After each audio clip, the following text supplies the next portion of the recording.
Namo tassa bhagavato arahato samma sambuddhassa. Namo tassa bhagavato arahato samma sambuddhassa. Namo tassa bhagavato arahato samma sambuddhassa.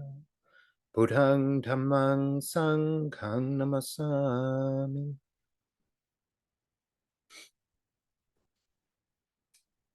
So I pay homage to the Buddha, to our teacher, the one who revealed the Dhamma, and to the Sangha, all included, those who practice in the modern day these teachings which continue to be relevant. And the theme of the daylong today is it's only suffering that arises. And when I was asked about this, I explained that this was a phrase that shows up here and there in the Pali Canon, but it's not a big thing. It's not a big thing like the Four Noble Truths, the Eightfold Path, or dependent origination, or any of these big lists. Really, it's not like the Enlightenment factors or any of that. It's just this little phrase, but in a way, it's more than those lists that we're so familiar with, because this little phrase, if you look into the culture in which it arose, the culture of practicing monastics and enlightened beings, you realize that this phrase represented at least one person's discovery of nibbana, at least one person's epiphany of understanding the Dhamma. And in reality, because it was passed around so much, I mean, say that this is actually it was probably more than one person. In the same way, we have the phrase, all that it is of the nature to arise is of the nature to cease. And this is given as the sort of typical understanding of a stream enter, the epiphany they have. They're like, oh, wow, everything that I see arising and ceasing, that it's impermanent. Wow, and that's the breakthrough to the Dhamma.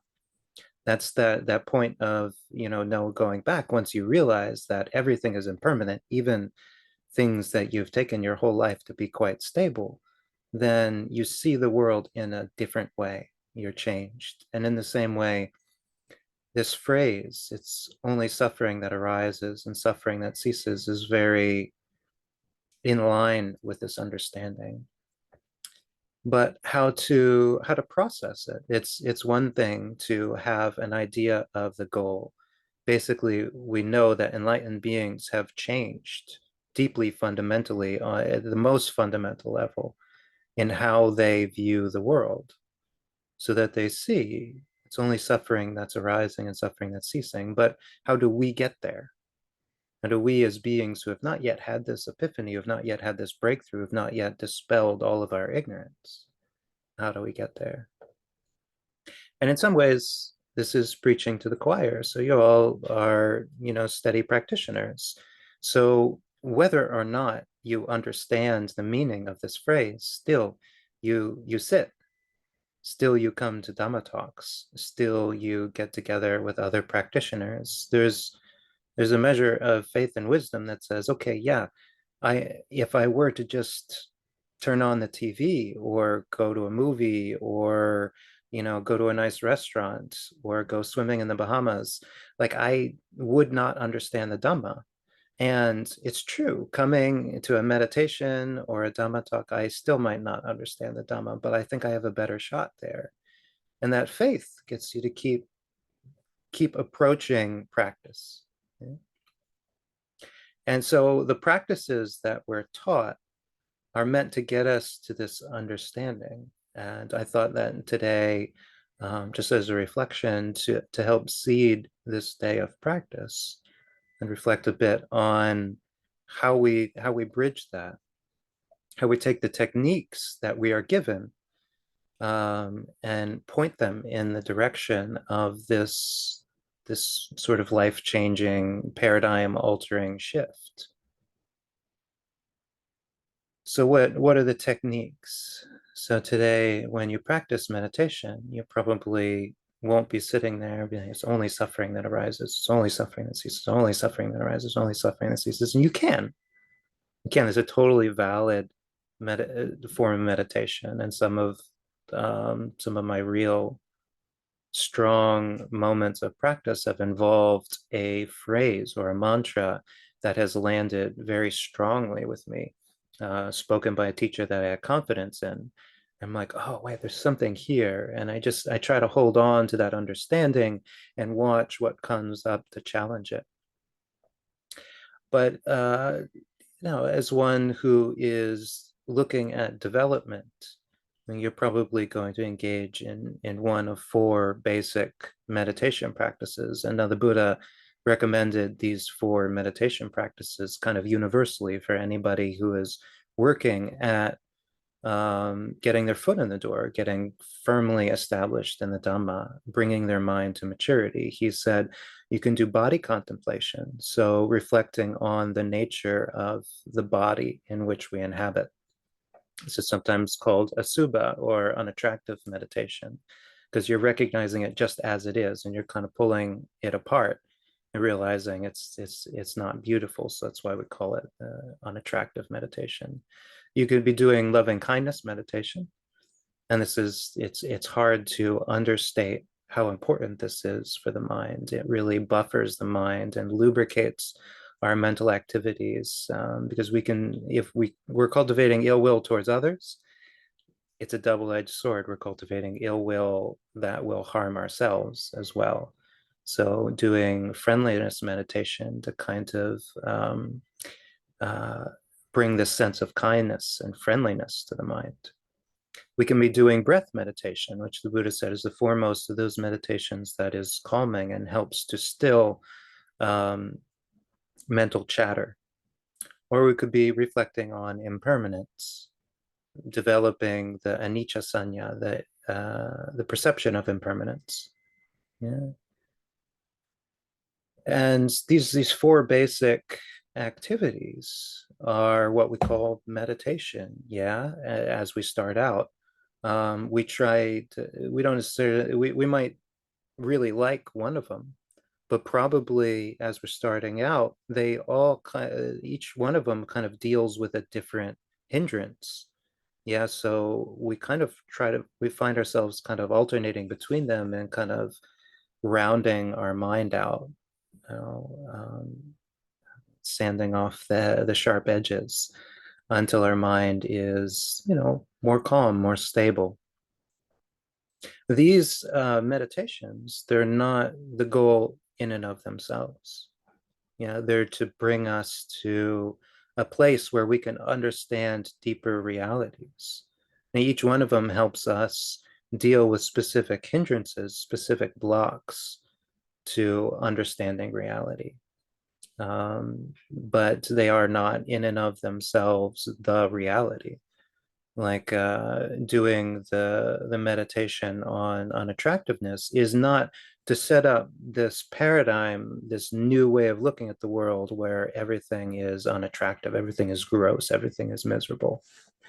And now many people, and I know I say this because this was the case for me, and I think it's probably the case for you. But when you hear the phrase, it's only suffering that arises and only suffering that ceases, you probably think, oh, wow, that's dark, right? I think, oh, that's grim. At the point of impact, it sounds like it's saying everything is suffering. I know many people think that's what, it's what Buddhists and especially Theravada Buddhists, because we don't have all of the deities and the mandalas and all these things to fall back on. Many people think that's what Buddhists actually believe, that it's all suffering. Um, but now it's not actually what we're doing. Yeah. We do the meditation on unattractiveness, not so that we can see everything as unattractive, but so that we can take all of the things that we've assumed are attractive, and we're really kind of attached to them being attractive for the pleasant feeling that it gives us. And we can kind of cut that off. We can kind of separate ourselves from that, because ultimately deep down that's a compulsion. We don't have a choice. We set up these ideas beforehand, and then they act on us against our will at times of weakness.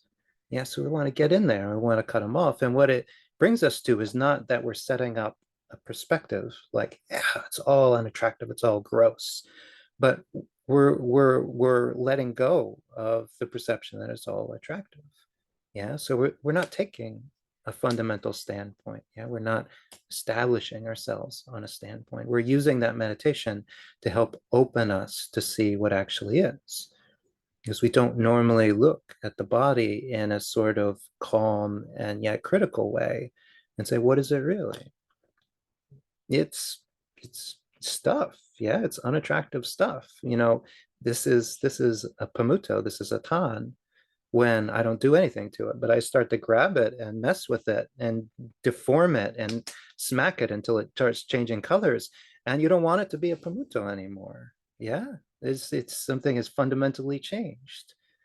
Well, the Suba meditation helps us deal with that. Yeah, it helps us deal with the fact that our things change. Our things are not what we think they are, as attached as we are to them. And it's even the same with metta. And so we'll probably get the idea that we're supposed to be friendly towards all living beings, right? That's the goal. No, it's not actually. It's not actually the goal. You don't have to be friendly to all beings. You don't have to be friendly to a mosquito. Like, just don't be angry at it. Yeah. Don't be aggressive towards it. Because at the point that you have no ill will towards the mosquito, the reality is the mosquito kind of disappears, right? Because it's out there. It's only in your mind if you're attending to it. Otherwise, it's just off doing its own thing. And it's actually a pretty enlightened perspective to just let it do its own thing. Let it move fluidly through time and change and evolve and seek out what it wants to seek out. And we can do that for a mosquito. We can do that to each and every one of the people we encounter in life. Yeah. We're not setting up a stern perspective. We're not attaining to some new way of looking at things that all beings are essentially beautiful. No, we're letting go of our assumption that all beings are frustrating and abnormal and are out to get us. We're getting rid of all that, and we attain to this openness. Again, the openness, the looseness, the friendliness is not a thing in and of itself. It's not a paradigm, a perspective that we are taking on. It facilitates that shift of perspective. Now, the breath, we can totally sit here with the breath and just breathe in and breathe out. And if you get to a state of calm, even a state of pleasant abiding, by meditating on the breath, you might think that this is what it's all about. This is nibbana here and now. Yeah. Relaxation, peace. And yet it's not. Because the moment, somebody slams something in the next room, you're like, whoa, oh, and there goes your nibbana. It's gone. We weren't actually planting a flag and saying, okay, this breath, now that I have attained to a mindfulness of the breathing, I am safe from all forms of adversity and suffering. No, no, you've just calmed down a little. You've let go of a little bit of distraction. The real proof will be what happens when these distractions are back at the gateway to your mind.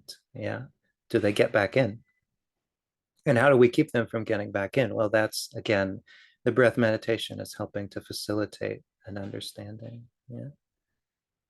And then the perception of impermanence, which threads through all of this. Yeah. Again, we assume that things are stable, and they are for the most part until they're not. Yeah. And so looking at the way that, we make assumptions and kind of prying in there, it's like, this is not stable. The TV behind me is not stable. The clock is not stable. Yeah. But this, again, is not a paradigm that we're taking on. We don't charge out into the world and we say, all things are impermanent. You there, you're impermanent. This car, this is impermanent. You're like, I don't need cars because they're impermanent. I know they will someday break down, so I walk. We're not taking on a new standpoint. Yeah. This whole perception is more about opening us. When the car does break down, It's not that we rushed to it breaking down so that we could prove how impermanent it was. But when it does break down, we say, yeah, things break down. When the body breaks down, we're like, it's been getting older all the time. I knew this was going to happen. The wheels will fall off at some point. Well, what's happened is not that we have taken on this perspective, you're impermanent, you're impermanent, you're impermanent, but we've taken on this perspective of looseness that says, well, when impermanence is knocking on the door, I will accept, I will answer. That's because things break down. Yeah. We're opening the mind to try to let in this new perspective. Yeah. This new perspective, though, is something quite different than all of this meditations. It's hard to really quantify in a way that doesn't sound like it's mere philosophy. What is it we're trying to have an epiphany of? What is this deep Dhamma understanding that we are trying to approach? And so, as I said, we will use these meditation techniques to try to open our minds, but then we really have to look at the world. And so for the last couple of months, I've had a lot of good time on retreat at a Forest Dhamma monastery to kind of contemplate and to look at this. And I've thought of this, over and over.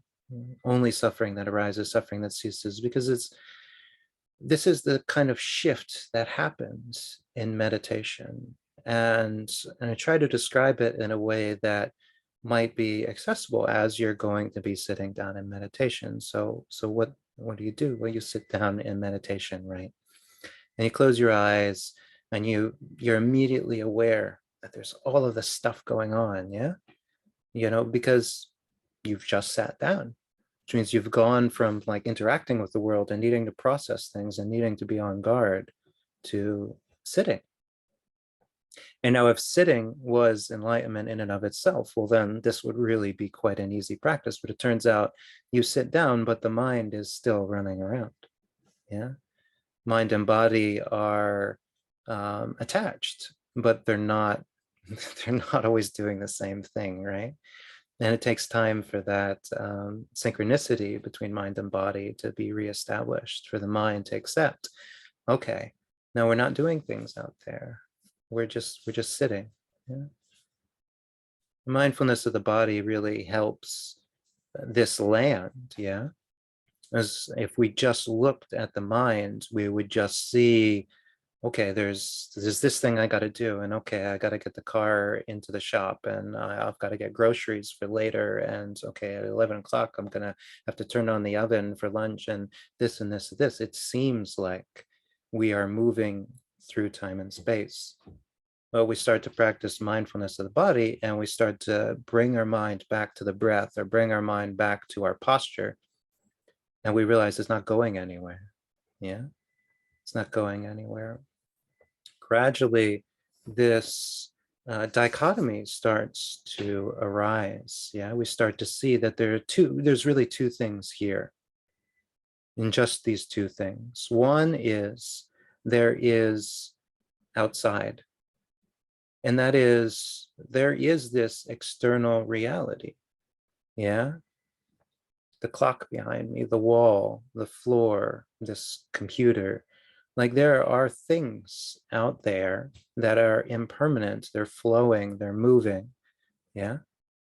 And curiously, these things are not suffering. Now, we might not realize it right away. And again, this sounds like the opposite of what I've been saying, but think about it. Like take this little meditation timer, yeah? If you were to set it up in front of you and just look at it for a while, where is the suffering? Right? Does it look like it's suffering? Does it look like it's having this existential crisis? Why am I a timer? What is my function in the world? I'm almost 4 years old. I'm over the hill. Is this what I wanted to do with my life? Oh, even when it's vibrating, is it suffering? Or is it just vibrating because it's got an electrical current going through a little motor? Yeah. The longer we look at it, and even as its battery goes dead and it gathers dust and it gets water splashed onto it and it dies, it never stops being just a timer. It never suffers. Yeah. The same can be said for the wall, for the clock, for a cup, for water flowing in a stream. These external things are never suffering. Yeah. So where is the suffering? Where is the suffering occurring? That's why I say there comes to be an understanding of these two things happening, because nevertheless we find that there is suffering. We're feeling it. We're spinning with it. We're toppling end over end with it.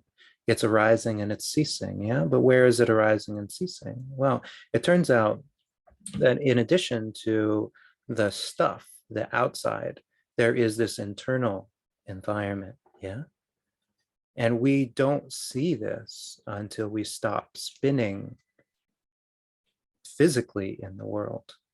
We don't see this until we start meditating, but we realize there is this internal environment. And it turns out that this internal environment, as it's making contact with the world, there arises something that we call suffering. That is, there are external things, but the mind, when it comes in contact with the external thing, tries to make it into a tangible thing, a permanent thing, a reliable thing, a definable thing. It says, this is a timer. This is my timer. This is a working timer. All of these are perfectly normal and acceptable definitions, right? Except when they're not. When somebody else walks off with this, it's not really my timer anymore. Yeah. When it gets water splashed on it, it's not really a working timer anymore.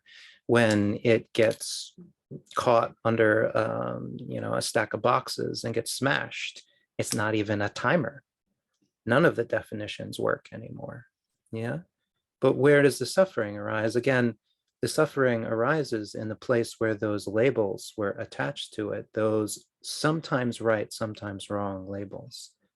By definition, the suffering is arising in us. Yeah. And again, if I put a label on this that says this is my meditation timer, and then Lise is watching me with my meditation timer, and she watches me as it slips from my hand and falls and breaks, does Lise suffer? No, because Lise didn't have that label that she put on it. She didn't have this expectation. Lise probably doesn't feel anything about my meditation timer, broken or not. Yeah. And that really shows us that it's not merely suffering, but it's personalized suffering. It's our definition, it's our misperception, it's our suffering. And so now we're starting to meander our way towards this epiphany, this great understanding of the Dhamma. And it cannot happen on its own. It cannot happen in a vacuum. Yeah. We have to do the meditations. We have to consider unattractiveness. We have to consider friendliness. We have to consider letting go of distraction and paying attention to the breath or the body. And we have to reflect. Things are impermanent.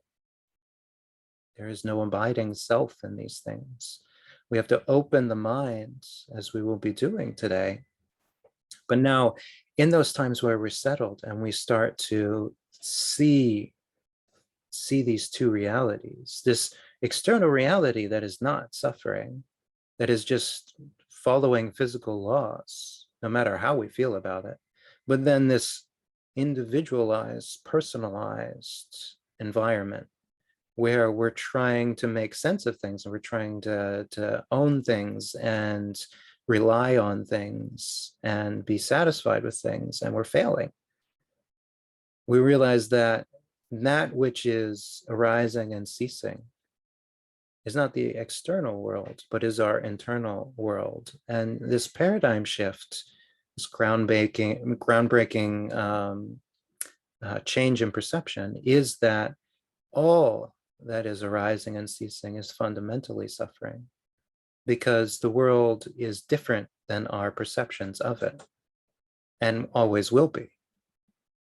And so as we sit to meditate, and we have a thought arise, and then a thought ceases, and a thought arises and thought ceases, we can know of that thought.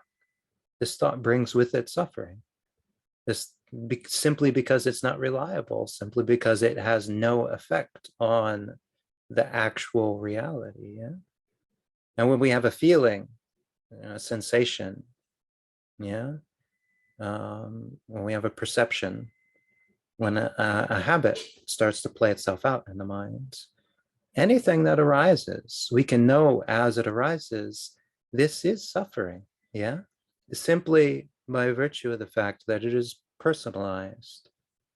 And my mind is creating it and it's trying to overlay it on the world in which I live, but it's doing so at its own peril because this definition can't work.